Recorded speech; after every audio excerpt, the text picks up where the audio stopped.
नमस्कार दोस्तों, आज बात करेंगे इनकम टैक्स एक्ट 2025 के बारे में। आज बात कर रहा हूँ सेक्शन 393 के अंदर नया एक और पॉइंट टीडीएस के सेक्शन के बारे में बात करेंगे।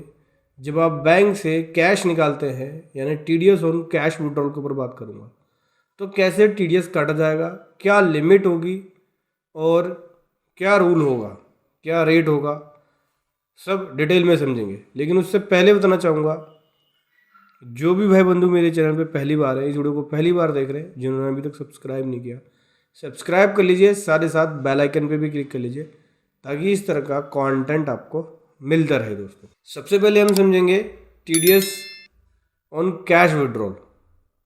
देखो, यहाँ पे एक सिंपल लैंग्वेज में आपको मैं समझाऊंगा, लॉ की लैंग्वेज में अलग तरीके से लिखा होता है। सिंपल लैंग्वेज में समझेंगे कि क्या कहना चाहता है। तो कह रहा है कोई भी सम पे किया जाता है कैश में एक या एक से अधिक अकाउंट जो मेंटेन है किसी पर्सन के द्वारा, यानी यहाँ पे रिसिपेंट की बात की गई है। ठीक है, तो टीडीएस काटा जाएगा। किसके द्वारा काटा जाएगा? कोई भी पर्सन जो एक बैंकिंग कंपनी है, कोऑपरेटिव सोसाइटी है, बैंकिंग का बिजनेस कर रही है, और एक पोस्ट ऑफिस, ये पर्सन टीडीएस काटेंगे। टीडीएस का रेट 2% रहेगा। थ्योरसो लिमिट कोऑपरेटिव सोसाइटी के लिए 3 करोड़ और 1 crore other than cooperative society के लिए है। देखो, ये है एक लॉ की लैंग्वेज। अब मैं आपको एक सिंपल लैंग्वेज में समझाता हूँ। TDS on cash withdrawal section 393 of the income tax act 2025 समझ में आया? जब आप बैंक से कैश निकालते हैं तो गवर्नमेंट ने इसके ऊपर रिस्ट्रिक्शन लगाने के लिए कि भाई कैश का यूज़ कम हो, टीडीएस अप्लाई कर दिया है। ठीक है, टीडीएस कौन काटेगा? टीडीएस एक बैंक काटेगी यानी banking company, TDS cooperative society काटेगी, टीडीएस पोस्ट ऑफिस काटेगा। अगर आपने बैंक में, कोऑपरेटिव सोसाइटी में और पोस्ट ऑफिस में अपना अकाउंट ओपन कर रखा है, तो जब भी आप कैश विड्रॉल करेंगे तो उस केस में आपका टीडीएस कटेगा। समझ में आया? आपने एक अकाउंट मेंटेन कर रखा है या एक से अधिक अकाउंट मेंटेन कर रखा है, सेम बैंक में हो या अलग अलग बैंक में हो, जैसे कि बैंक में, कोऑपरेटिव में, पोस्ट ऑफिस में, ड्यूरिंग टैक्स ईयर अगर आपका विड्रॉल होता है और अकाउंट वाइज ट्रैक होगा, एंटिटी वाइज नहीं, अकाउंट वाइज, अगर पूरा क्रॉस कर देता है लिमिट को, तब उस केस में टीडीएस काटा जाएगा। समझ में आया? अगर आप कैश विड्रॉल कर रहे हो तो ओनली कैश के लिए टीडीएस अप्लाई है। अब लिमिट की बात करें तो कोऑपरेटिव सोसाइटी से कैश विड्रॉल करते हो तो 3 करोड़ की लिमिट मिल जाएगी। और अगर कोऑपरेटिव सोसाइटी यहाँ पे विड्रॉल कर रही है तो उस केस में 3 करोड़ की लिमिट मिल जाएगी। यानी कोऑपरेटिव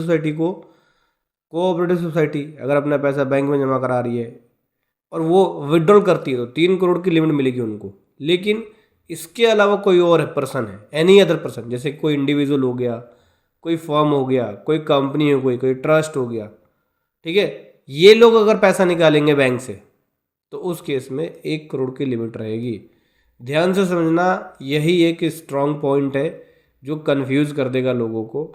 यहाँ भी बताया गया है कि थ्योरसो लिमिट में 3 करोड़ की लिमिट अगर रिसिपेंट कोऑपरेटिव सोसाइटी होती है तो मिल जाएगा, और 1 करोड़ की लिमिट अगर recipient other than cooperative society है तो मिल जाएगी 1 करोड़ की लिमिट।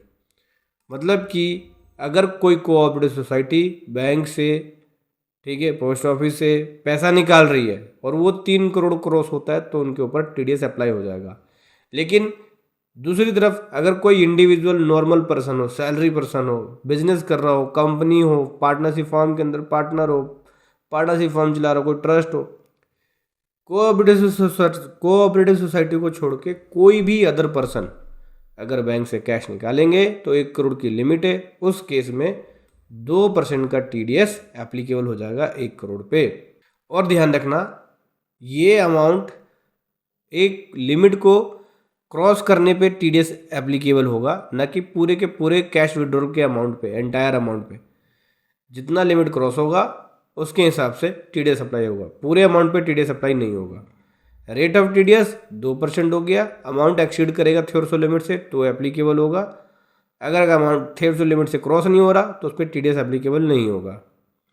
एग्जाम्पल के थ्रू समझो, मिस्टर ए विड्रॉल कर रहा है 1.4 करोड़ रुपीज़ अपने बैंक अकाउंट से ड्यूरिंग 26-27 में। थ्रेशोल्ड लिमिट 1 करोड़ की है, क्रॉस कितना हो गया 1 करोड़ 40 लाख, यानी एक्सेस विड्रॉल कितना कर लिया 40 लाख रुपीज़, यानी 40 लाख के ऊपर 2% का TDS यानी 80,000 रुपये का TDS काट लिया जाएगा।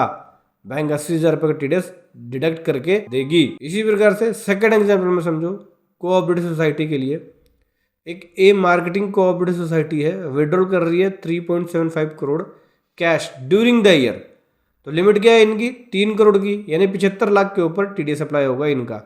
तो एक्सेस विड्रॉल कितना हो गया 75 लाख रुपीज़, 75 लाख के ऊपर 2% यानी 1,50,000 रुपये का TDS काट लिया जाएगा। समझ में आया?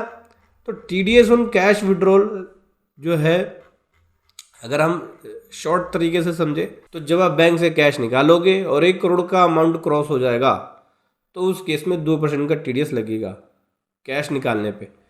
कोऑपरेटिव सोसाइटी निकालती है तो 3 करोड़ की लिमिट पे उनका TDS अप्लाई हो जाएगा 2%। TDS का रेट 2% ही रहना है, बस लिमिट मिल जाती है। कोऑपरेटिव सोसाइटी के लिए 3 करोड़, इंडिविजुअल के लिए, फर्म के लिए, कंपनी के लिए और कोई भी बिजनेस हो उसके लिए 1 करोड़ की लिमिट है। तो दोस्तों वीडियो कैसी लगी जरूर बताएं। Thank you so much. जय हिंद, वंदे मातरम।